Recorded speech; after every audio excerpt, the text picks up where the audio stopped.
Welcome back to Business of Cannabis podcast, live from Cannabis Europa, here at the beautiful venue, the Barbican in London. I'm your host, Shabazz Karavarani, and today we got a special guest with us. I'm so excited for this conversation.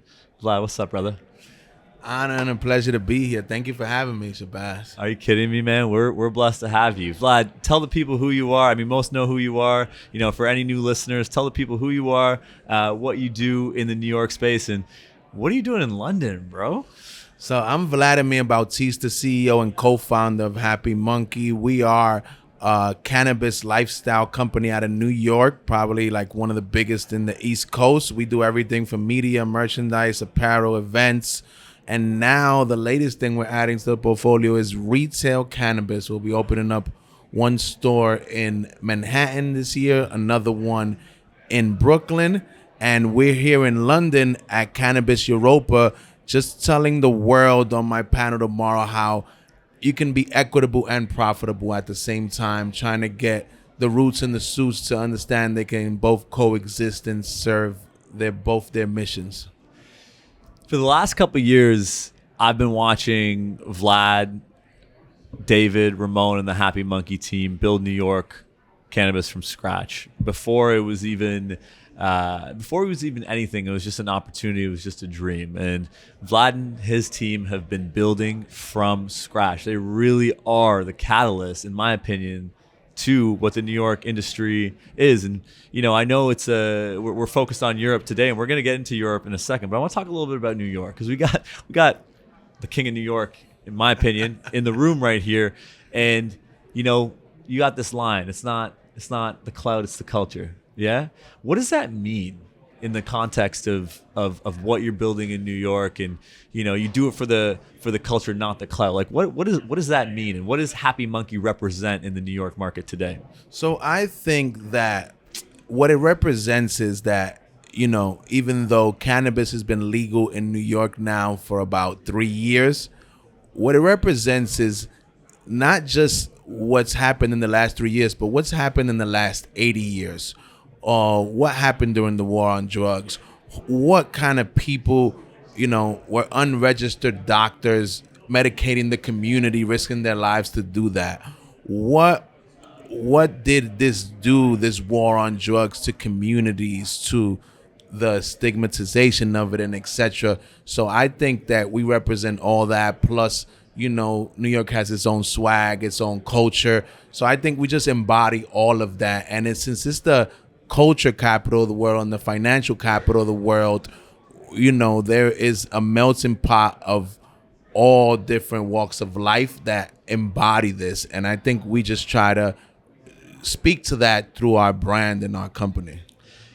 It's been a hard ride in New York, has it not been? It definitely has, but, you know, nothing in life worth having is easy. And, you know, we're not in the cannabis industry, we're in the fighting industry. It's a never-ending fight to get people to see things for what they are. So it definitely hasn't been easy, but I'm not gonna lie, it could have been worse. I love that. That's that level of optimism and positivity. It's not the cannabis industry, it's a fighting industry, is so beautifully well said. You know, when you look at how far the New York industry has come, when you look at how far you know, the war on drugs has come, right? And when we look at how New York is rolled out and legalized, and, you know, and how kind of social equity has taken place in New York, what do you feel that the rest of the world can learn from New York, and just, you know, what New York's doing today?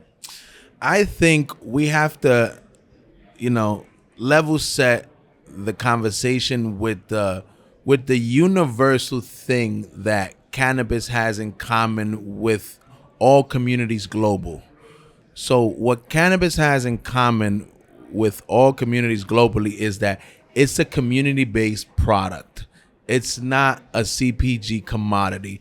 So what does that mean? That means that all around the world, for the last 80 years, there has been an underground, a subculture of people selling cannabis, And there has been a subculture of people purchasing cannabis.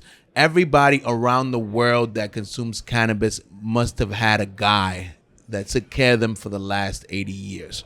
So I say that, how is that relevant to everything that's happening? That what I think, even though New York did some things wrong, one of the right things they did was allowing people like me that have been arrested for cannabis 22 times to participate in the market, because now you bring this experience from these 80 years to the legal market. And you really need that, because when you bring somebody that used to sell Clorox or some other CPG product, as we've seen, Shabazz, that doesn't necessarily translate to profitability, because this is one of those rare things where the consumer is also caught up in this community culture around this plant. So you have to have the financial and corporate literacy, but you also have to have the knowledge of the history of the plant, of the community you're trying to serve, or else, as we've seen, you can't just throw money at this. It is a community-driven product and plant, and I think that is universal globally. Whew.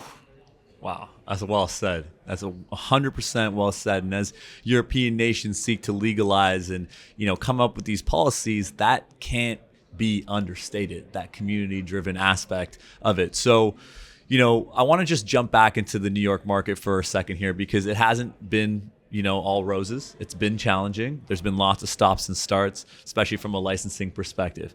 Now, I'm proud to say that you're opening your first store in when's the opening date? Hopefully, soft opening August, grand opening September. That's right now, to be determined, but that's more or less, what we're aiming for.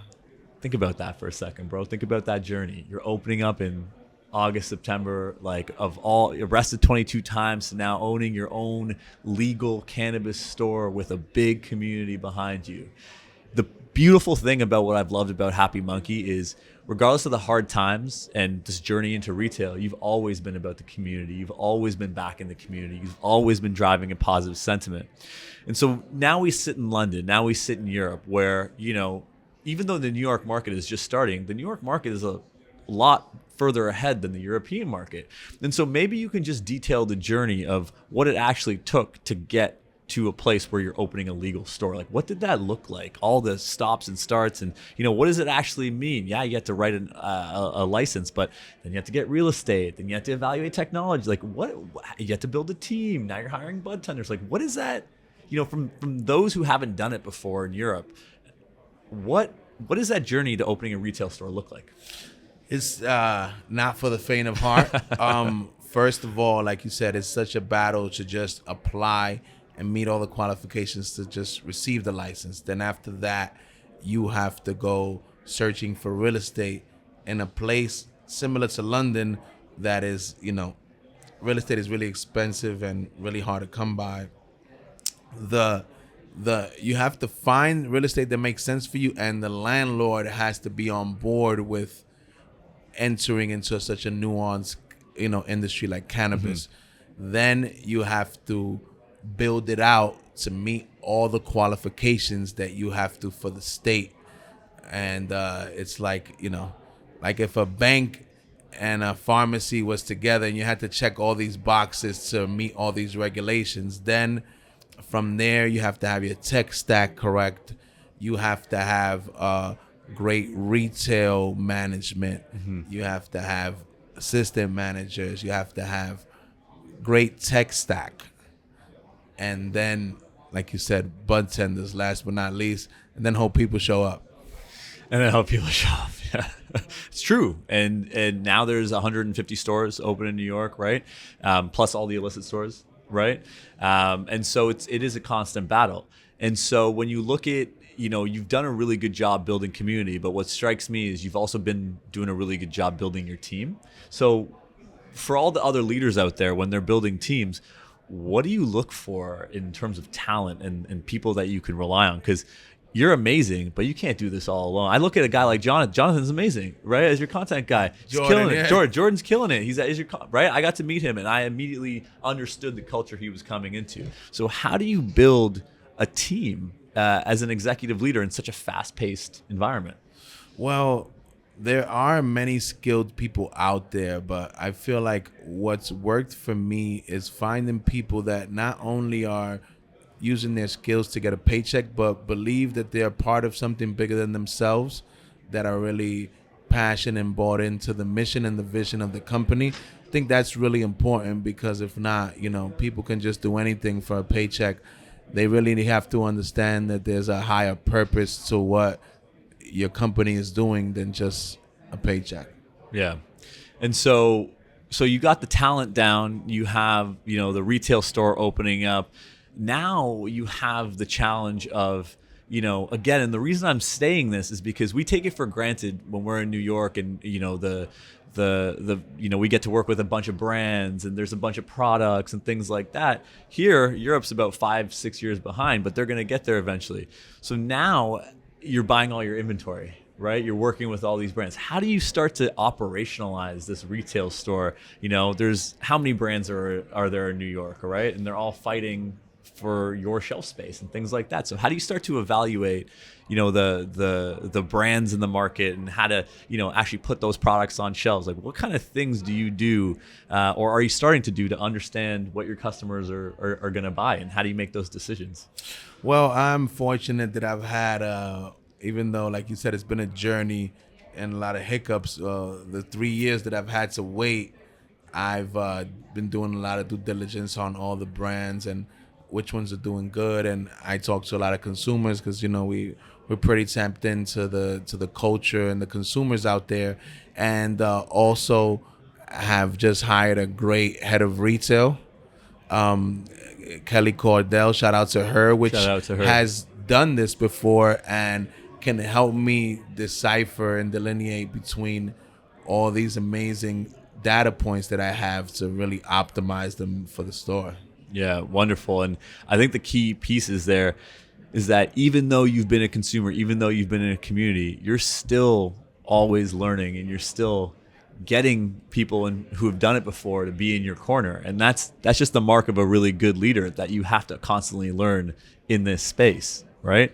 And so as you continue on this journey and as you progress, where do you see New York cannabis in 2-3 years from now?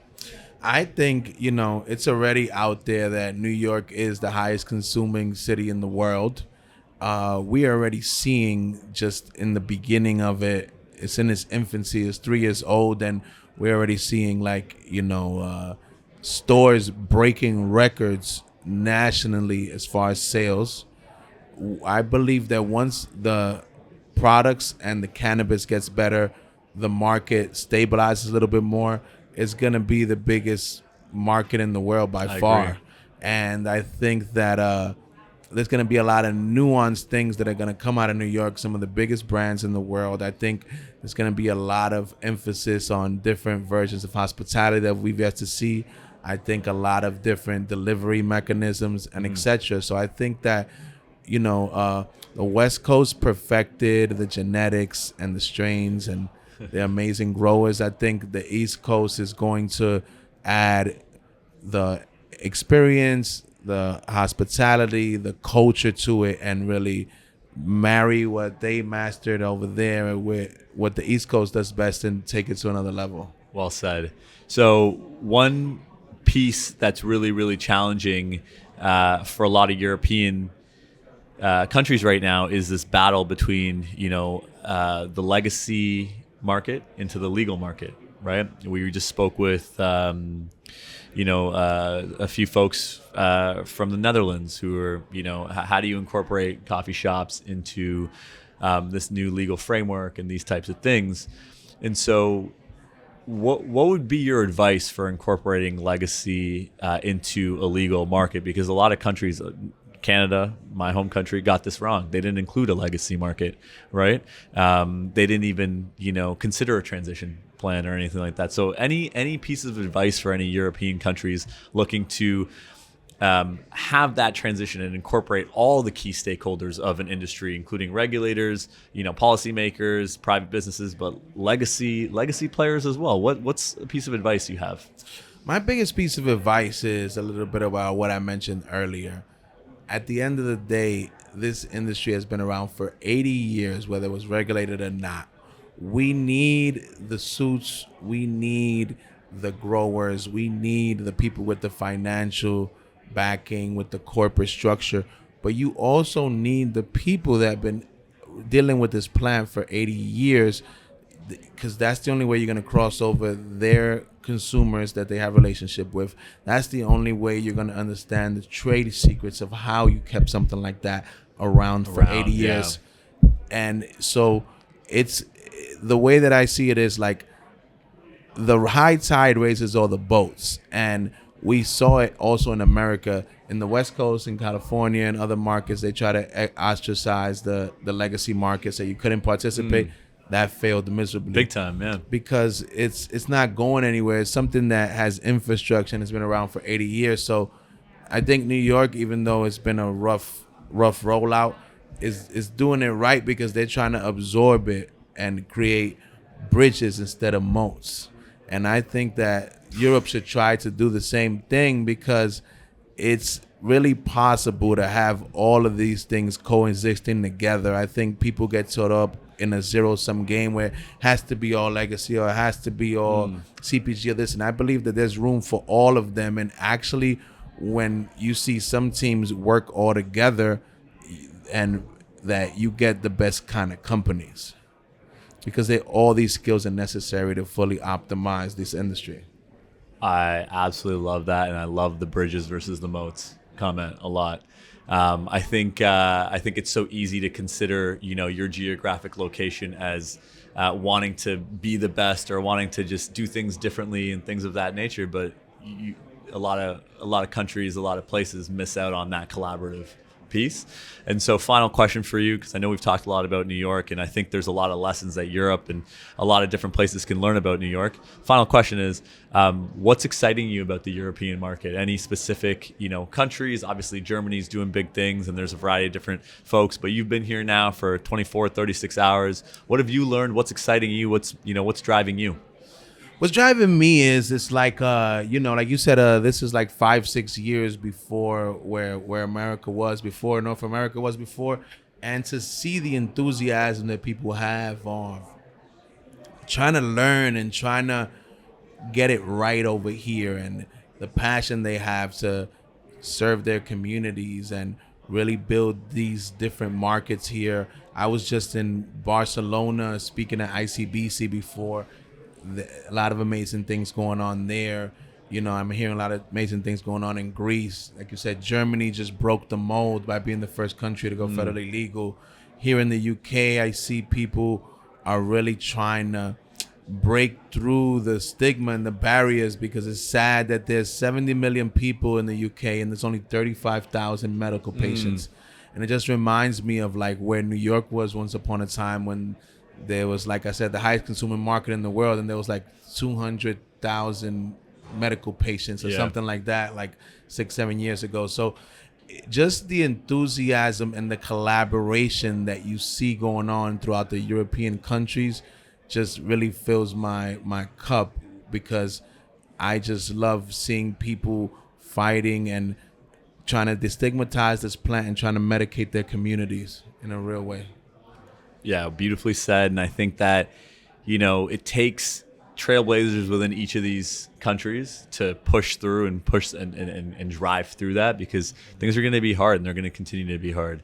But that's when real change happens. Where can people find you, Vlad? Where can people find Happy Monkey and see, the journey? What are, some of the socials that you want to share? Or, where can people just follow along as you continue to build and win in New York? Go to happymonkey.com, monkey with a U, and you can find all our stuff there. Plus, Happy Monkey with a U on all socials, Instagram, LinkedIn, Reddit, everything you could think of. And remember, ladies and gentlemen, you're too blessed to be stressed. Things will get greater later. Always choose happy.